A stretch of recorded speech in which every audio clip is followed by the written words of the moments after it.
현재 남녀 공학 전환 검토를 놓고 학교 측과 대립해온 동덕여대 총학생회는 본관 점거를 여전히 이어가고 있는 상황인데요.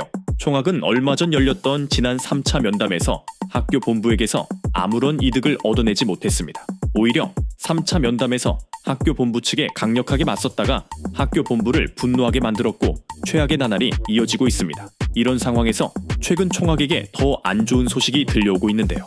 혹시나 시위대 학생들이 이 영상을 보고 있다면 어서 빨리 시위 활동을 접고 손절하는 게 좋을 것 같다고 말하고 싶네요. 남들은 평생에 한번 해볼까 말까 하는 불법적인 행위를 실컷 즐겨봤잖아요. 저는 망가진 학교 모습을 보고 GTA 게임인 줄 알았습니다. 어떻게 된 상황인지 지금부터 함께 알아보겠습니다. 먼저 이달 25일에 열렸던 3차 면담 내용을 간단히 요약하자면 학교 본부 측 10명과 총학생회 측 10명이 각각 참석하여 2차 면담 때 서로 약속했던 것을 지키라고 티격태격만 하다가 허무하게 끝났는데요.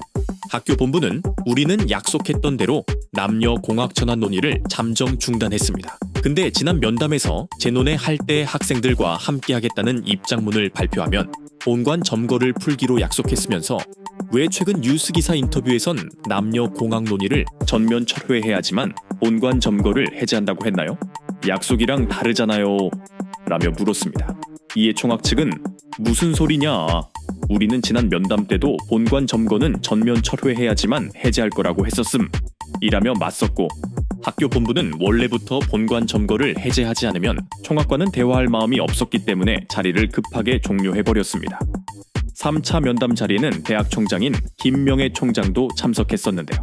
이날 면담이 끝난 후 단단히 화가 난 김명애 총장은 학내 정상화를 위해 폭력 사태, 교육권 침해, 시설 훼손 및 불법 점거에 대해 법률적 조치를 포함한 모든 대응을 단호히 실행해 학교를 지켜나갈 것이라는 성명문을 발표했습니다.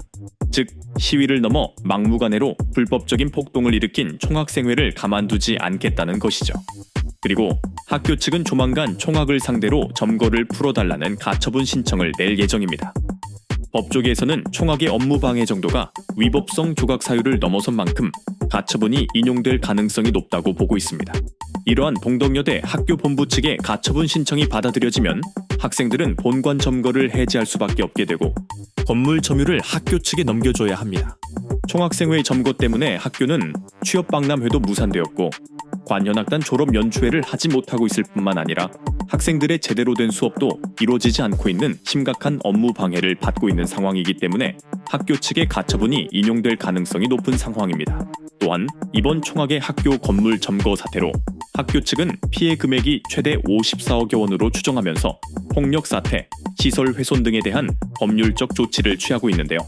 이렇게 되면 학생들이 민사상 손해배상뿐만 아니라 재물 손괴 등의 형사 책임까지 질 수 있다는 게 법조계 중론입니다. 형사 책임을 묻는다는 것은 대한민국에서 법적으로 범죄자로 간주된다는 의미가 있는데요. 즉, 동덕여대 시위 학생들은 형사적으로 특수재물 손고에 업무방해, 강요, 감금 등의 처벌을 받게 될 뿐만 아니라 54억 원의 금액을 가해 행위를 한 학생들이 부진정 연대 책임을 지게 될 것이라고 합니다.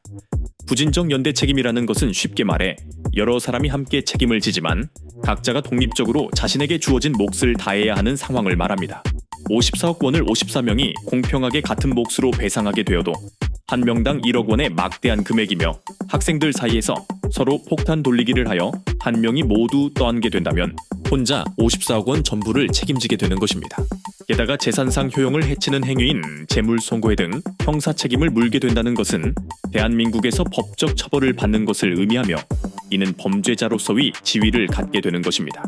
즉, 이번 사태의 피해 금액이 54억 원으로 막대할 뿐만 아니라 악의적인 고의성이 짙기 때문에 이에 대한 형사 처벌을 받게 될 경우 초범에 해당하더라도 일명 빨간 줄이 그어지는 전과 기록이 남게 될 가능성이 있습니다. 한편 이번 사태에 대해 여성단체들은 학교가 학생들에게 54억 원 손해배상을 청구하는 일이 부끄러운 짓이라고 비판하고 있는데요. 여성 남성을 떠나서 대학생도 법적으로 책임을 져야 하는 성인인데 자신이 저지른 행동에 대해 책임을 져야 하는 것이 당연한 것 아닐까요? 여러분의 생각은 어떠신가요?